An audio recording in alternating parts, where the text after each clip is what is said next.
Hi everyone, Eric the Car Guy here. Some of the most frequently asked questions that I get are about no start issues. And it's important to make the distinction, is it a no crank, no start? Meaning when you turn the key, nothing happens. In other words, the engine doesn't turn over, maybe you just hear a click, maybe the lights on the dash dim, or maybe absolutely nothing happens at all. So that's a no crank, no start issue. Or is it a crank no start issue, meaning that you turn the key and you can hear the engine spinning over, but it's not starting. So you have to make that distinction.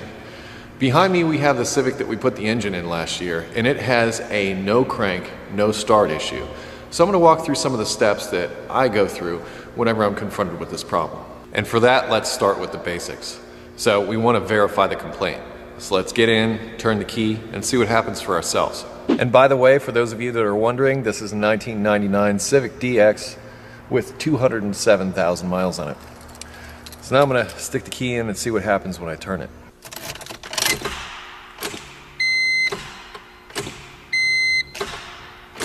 As you can hear, you just hear a click, but nothing is happening. And you can watch the lights on the dash go out when you turn the key. Now in a situation like this, the number one suspect is the battery. That's basically the heart of the electrical system, and it's the thing that basically starts the reaction of your engine when you turn the key. So a lot of times with a no crank, no start issue, a battery is the first place to look.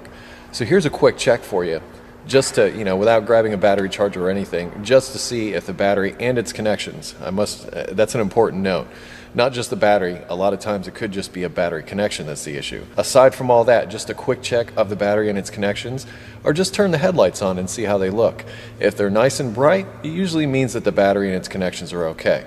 But if they're dim or they don't come on hardly at all, it could indicate that the battery or its connections are having a problem. Okay, you don't need your key in the ignition to turn the headlights on. So just turn them on and then have a look at what you've got. Now as you can see, these headlights are nice and bright, so we can reasonably assume that our battery and its connections are okay. Now let's open the hood and have a look around. And yes, this Civic does have some classic hood latch issues.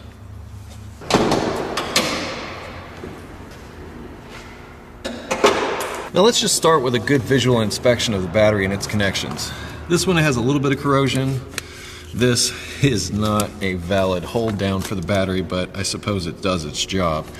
But just check to see if the connections are loose at all, because many times, even though your battery may be good, as soon as you put a high amp load like the starter on it, the connection doesn't close. So it's a good idea just to wiggle this stuff around and see if it's loose.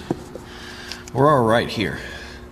So now let's turn our attention to the starter. I think it's very important to note that these are just quick checks, okay? There's no substitute for actually getting out a load tester or a conductance tester and testing the battery itself.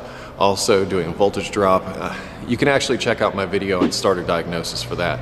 But these are just quick checks to run through before you actually break out a battery tester or something. You might be able to find something just doing this. So another thing to also note is that in times like this, check all the fuses, not just the fuses inside the car, but a lot of times there's another fuse box outside the car, and just run through them and see if you can find any blown fuses. Sticking a test light on the back of them is a real good idea. Many times you can fix a problem like this just by replacing a blown fuse. So don't overlook the simple things. In fact, that's what I'm trying to stress in this, is that you want to really just keep your diagnosis simple. Don't try to overcomplicate it and say that it's a bunch of sensors or something that's causing the problem.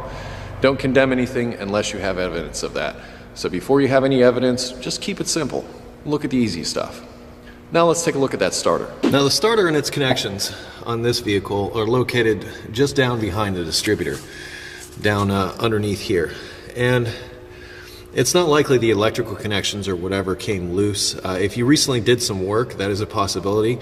But something that I like to try in this situation, particularly when I hear a loud click when I'm turning the key, is I like to tap on the starter with a hammer. Now, starter people that make starters and things don't recommend doing this.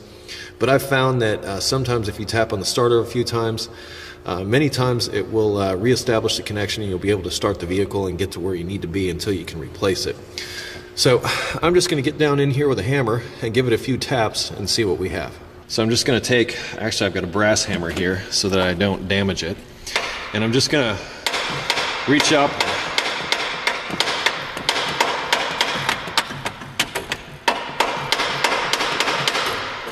whack the starter a few times, and then I'm going to try to start it.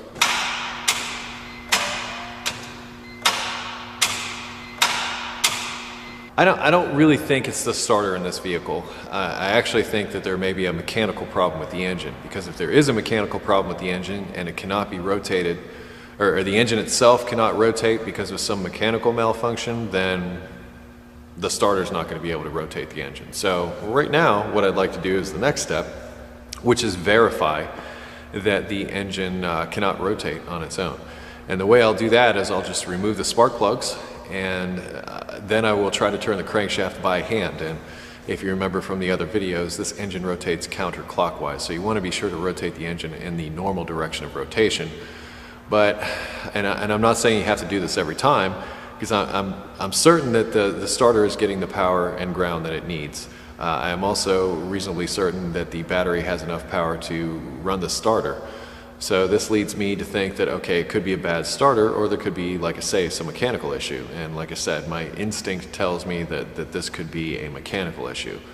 So why don't we verify that? Well, let's remove the spark plugs and let's rotate the engine, or attempt to rotate the engine, and see where we're at.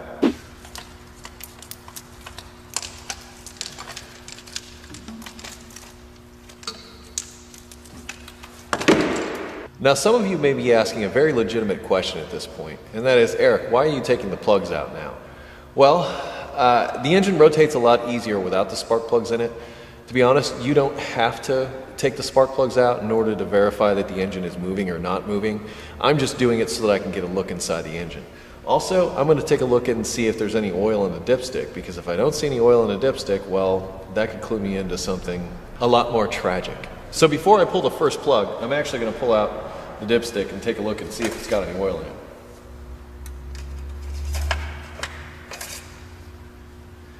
And as I suspected, there is no oil on this dipstick at all to speak of. Are you seeing where this is going? I kind of already knew where it was going before I started shooting the video, but I thought I'd go through the motions in case you find yourself in the same place. So let's take a look at these spark plugs. That right there, that crusty stuff, that means it's burning oil. That's cylinder number 1. Cylinder number 2, same story. You see that crusty residue? That's burning oil. Cylinder number 3 also looks like it's burning oil. Cylinder number 4 looks normal. This is what a normal plug would look like. So we have no oil in the dipstick, and we have evidence of it burning oil on 3 of the cylinders. And the last time the engine went, it was pretty much due to neglect, and it ran out of lubrication, and it looks like the same thing might have happened. The next step is to get a ratchet on that crank bolt and see if we can rotate the engine by hand. You don't have to jack up the vehicle in order to do this, but I just I took the steering wheel and turned it all the way left. That way I've got access into this area here. I have a 17 millimeter on the end of a 1/2 inch setup, and I'm going to stick it right through the side here and onto the crank bolt, see if I can spin it. And Honda's been nice, and they've given us access to the splash shield and everything.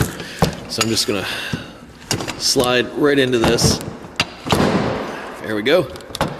Let's see if we can rotate that. It's not looking good, people.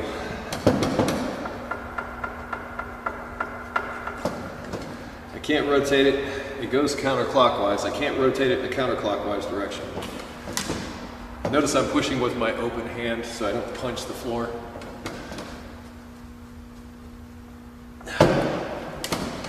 That engine's not moving. Okay, I'm gonna do one last check with my really long screwdriver, since these spark plugs are already out of here. And I'm just gonna insert the screwdriver all the way down through the threads of the spark plug till I come into contact with the top of the piston. And right there is the contact with the top of that piston. Now, come down there with the second piston. About the same on this, because the way a 4-cylinder works is the 2 cylinders in the center come up and down at the same time, and the 2 outer cylinders the same thing. So this one here is all the way at the top. These are down in, almost to the bottom. This one here is halfway down. Plus it's got sort of a hollow thud. Hear that?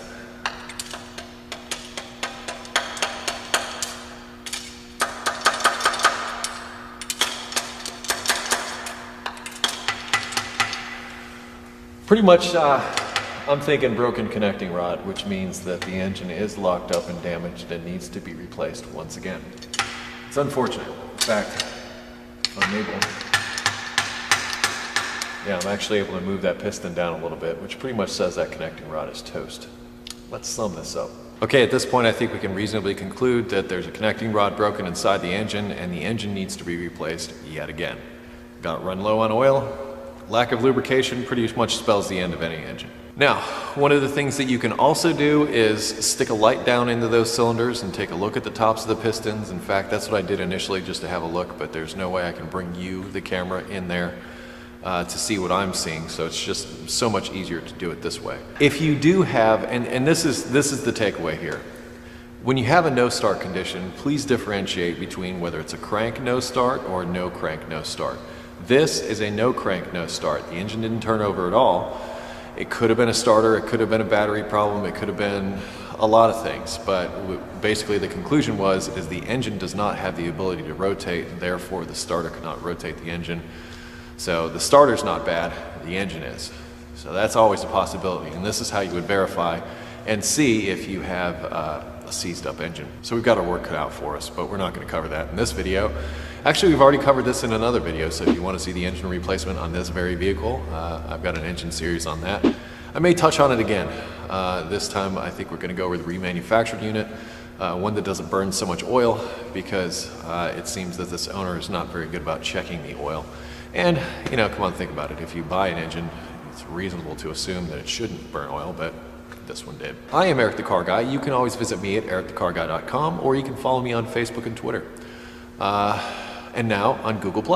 And around here, I close with be safe, have fun, and of course, stay dirty. See you later, people.